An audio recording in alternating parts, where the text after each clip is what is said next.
Hi guys, another video.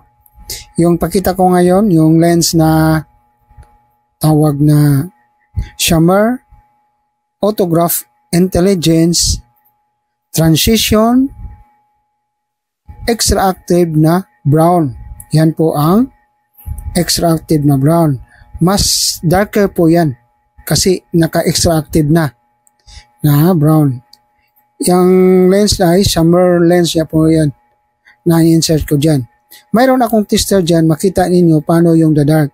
Yung pinalabas ko yung tester, tingnan nyo kung paano lumabas yung dark brown dyan sa tester. Pakita ko sa inyo yan. Clear pa po yan. I-switch natin yung button dyan para iilaw, para labas yung kulay na brown. Brown ang kulay po. Yan, brown po ang kulay. Tingnan mo dyan, parang, tingnan nyo, brown na yung kulay. Yun po ang transition extra active na brown. Yan. Yan. Mas more dark pa po yan kung marawan. Kasi nakatester lang po yan. Ganda po.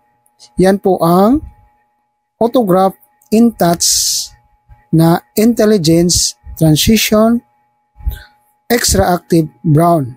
Yan. Maraming salamat po sa inyo at sa pagtingin sa mga binablog po. Pinakita ko lang sa inyo yung lens na ni dark na kulay brown. Extra active brown po ito yan.